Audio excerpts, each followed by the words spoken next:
And if you see anybody from that cabinet in a restaurant, in a department store, at a gasoline station, you get out and you create a crowd. And you push back on them. And you tell them they're not welcome anymore, anywhere. Hello, friends and enemies. Back, new season. Welcome, Green Chi Network. And those of you who will be listening to this on the podcast.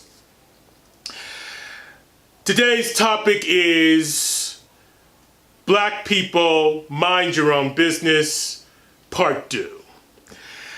And I am going to tell you, Black people, even though you don't want to hear it, you just don't matter. You really don't matter anymore.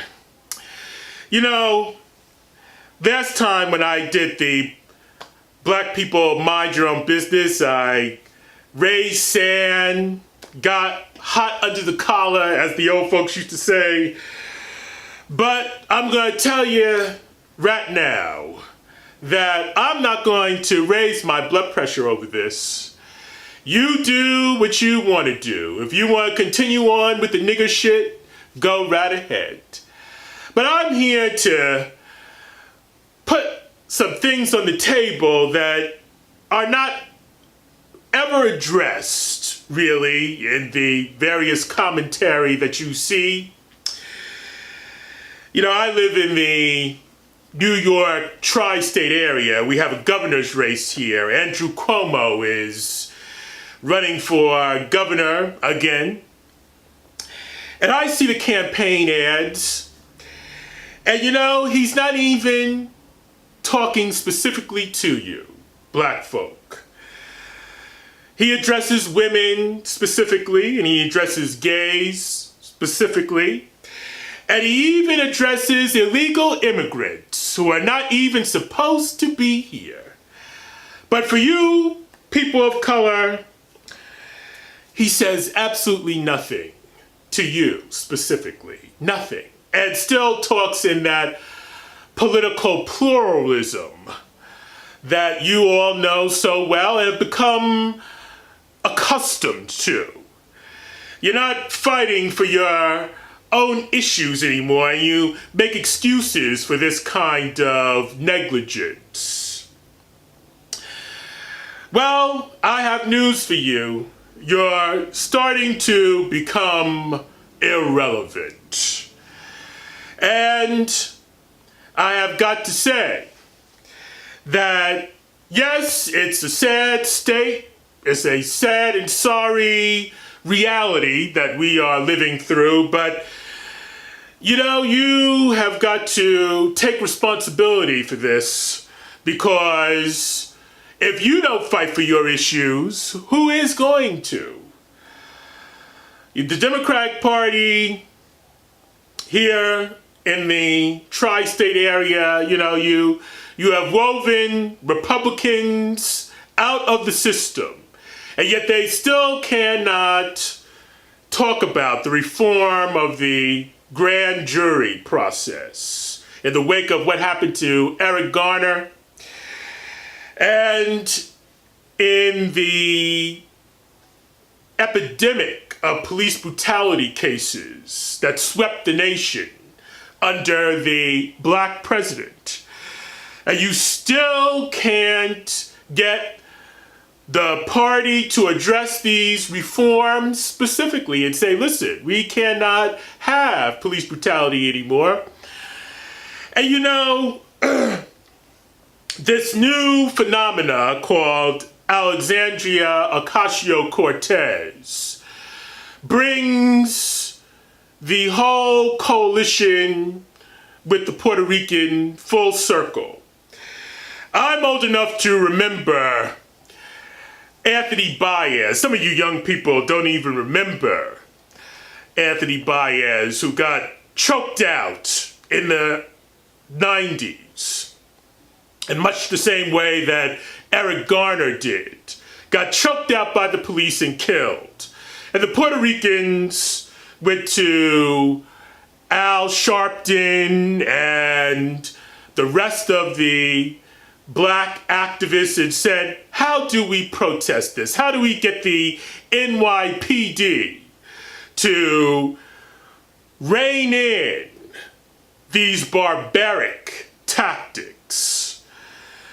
Here we are, 2018, and Alexandria OcasioCortez is saying, get rid of ICE, abolish ICE. But she's not talking about reform of the grand jury process, which is very important for you black folks who want an end to police brutality.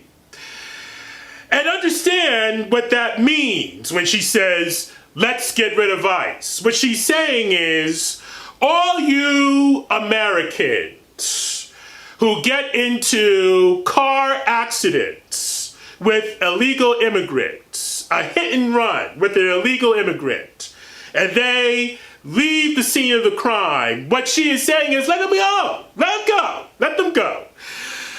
Swallow the course. These people have more claim to be here than you do. And that's the insulting thing about all of this. You know, in one of the sad stories coming out of these hit and run cases with illegal immigrants, you know, white young man got run over by an illegal immigrant who was drunk. He didn't have a car. The illegal immigrant backed up over him and ran over him again and left the scene of a crime. Now, you know, if that was a black man, that man would have died in a hail of bullets. He would probably have even made it to the courthouse. You see, you are being insulted, but it doesn't matter. You know, it doesn't matter. You let that insult stand. Because what you're saying is, and what the politicians are saying, is that we need to have a hands-off policy towards the illegal immigrants. Never mind you black people. Yeah, you've been here 400 years, but, you know, we need to, in essence, protect the illegal immigrant. We need to protect them. We need to protect these people who have no right to be here and put them ahead of you. You see, this is what you should be very upset about. But, you know, you do what you want to do. You do what you want to do. I remember when we had that incident where those children from Guatemala were turned, I guess, away from the border, and they were in some kind of facility in Mexico or wherever they were. And Jorge Will, a conservative journalist and op-ed writer, conservative, he said, give Guatemala billions of dollars, all the money that they need, so that those children will know that America cares for them. See how you are being insulted? See how you're being insulted? Never mind our children in Chicago. Never mind, you know, what we've been through. Listen, and speaking of that, as for this separation of children at the border, listen, those children in those facilities were getting 3 square meals. Okay? They were giving 3 square meals a day, direct TV, toys, new clothing, beds. Where do they give black children? You gotta hold down 3 jobs just so your child can get 1 square meal. And that's spending your tax dollars, you see? And every time when you ask them just for a measly $1 million for one of your specific causes, they say, oh, well, we're not going to do that. We're not going to do that. How dare you ask us to pay for that? See how you're being insulted? See how ridiculous your side has become. Now, I'm not saying in terms of partisanship, I'm not saying become Republican. I'm saying become independent, become mercenary. You gotta have, see, the problem is this. You know, had we had the vote for 100 years, uninterrupted, we would have worked through all of these problems. Unfortunately, that was not the history and the reality that we were dealt out.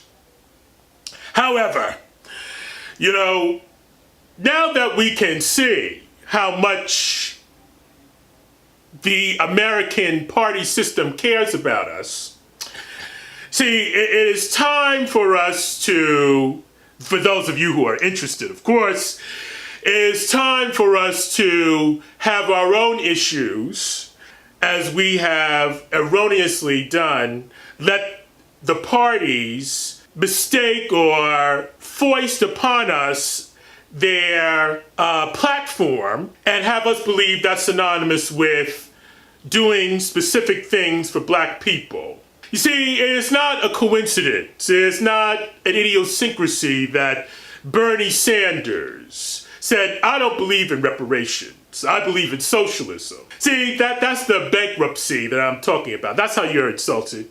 See, he will say, you know, illegal immigrants, do whatever you have to. Give them money, give them everything. But for you black people, well, you gotta wait in line. Well, hey, who am I to keep you from the nigger shit? You really don't matter in the grand scheme of things.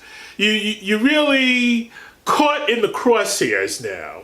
Normally I would say, you know, you gotta learn your lessons the hard way, but I am fearful now that you don't have time to even learn your lesson the hard way. And as for, you know, that whole Maxine Waters clown show. Yes, I said clown show. All that, you know, over the separation of the children at the border. And all that, where you see and you see members of the Trump administration, you get loud and draw a crowd and la la la la. Well, she didn't say it like that, but that's what she was doing. She was cooning and buffooning, in case you haven't known. She's looking for a TV series. She's looking for a TV show. Where was Maxine Waters? And this is what I was beginning to say. Where was Maxine Waters when an illegal immigrant brutally murdered Jamil Shaw, a black youth in California? Where was she? And, you know, the justice system, as it always is, you know, does not cater to us people of color who have given all and everything to this nation, and they still treat us like dirt. You see this? Now she'll get out and make a fool out of herself over this issue, which really doesn't concern her. You know, 63 people, I'm talking to you after the weekend where 63 people got shot in Chirac. You know, what about the youth? Not the youth, Y-O-U-T-H. What about the youth there? What about the children who are separated from their parents because of illegal immigrant gang violence? And as for the separation of parents from children historically, oh, well, you know, it started with us black folk. You know, well, what is this? What is this to us? Huh? This is what I am trying to get at. You know, we didn't get what we were supposed to out of the civil rights movement. See, Maxine Waters is just trying to make a living. And as Ella Baker said to the late, great Gil Noble, she said, you know, one of the things that caused the civil rights movement to stop was the fact that black people need to make a living. Individual achievement, which is an American value. Individual achievement. See, marching up and down the street doesn't pay the mortgage. Marching up and down the street hasn't given you control of your former communities. See, all of the old people, all the old folks are trying to scramble to the retirement village where the sweet potato pie is always in the oven and the beer is always cold. And so they have dropped the ball. You know, they know that they have failed as a generation to bring to fruition black independence the way we originally wanted it. And this is the cause for the whole PTSD in regards to Donald Trump. See, you have a generation of people who don't want to admit failure. And then you have the younger folk, the children, not the children, but the children, who have grown up in a culture that is proud of being ignorant. And this is the way it is. This is what we have reaped after all these 50 years. Well, I'm just putting these issues on the table, and I'm just saying, listen, you are losing ground. You really don't matter. I'll just say this as an aside. Look on your channel finder sometime. Look at how they spell Roger from What's Happening. On my channel finder, they do not spell Roger, R-O-G-E-R, or Raj, R-O-G. They spell Raj, R-A-J, short for Rajashamvra. They don't even say and spell. They don't care about the spelling. They don't care about how you are even, your history, how you're even positioned, respected, you know. See, this is how far it's gotten. And you're not gonna have a lot of time to turn this around, because whether or not you believe it, I could say this as an educator, you know, your children are not as proud as of their heritage as they would have you to believe. They are really not that proud of their heritage. And as for Barack Obama, who couldn't even make reform of the grand jury a central theme of his second term. Can you imagine, you know, with the gay rights stuff, he went all out. He went all out to transgender bathrooms, even lit up the White House in the rainbow-colored flag. For you, he did absolutely, really nothing of that magnitude. Can you imagine if he lit up the White House in the Garveyite flag colors of red, green, and black? Can you imagine that? What would have happened? Well, I just have to take time out and point these things out to you. Because if I don't do it, nobody will do it. But you do what you want to do. I'm not mad at you. You know, you want to continue down your path to oblivion. That's fine with me. But you only have this century. This is your last century, black folk. You only have this century to get it right. After that, you know, you are irrelevant. Well, I'm going to leave it there, and I will see you in the next video. And I hope that you enjoyed that episode of the Malvo Talk Show, Black People Mind Your Own Business Part 2.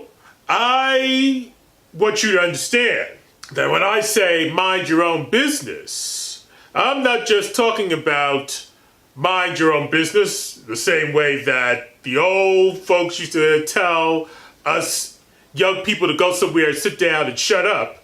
I mean, mind your business. You gotta mind your business in this country, because if you don't, nobody will. And that's why I'm going to mind my business and say, please make a donation and be generous. This is commentary that you're not going to find anywhere else. Come here for the commentary and send your donation to paypal.me/ETHAN905. Once again, that's paypal.me/ETHAN905. Thank you for your time, and again, I will see you in the next video.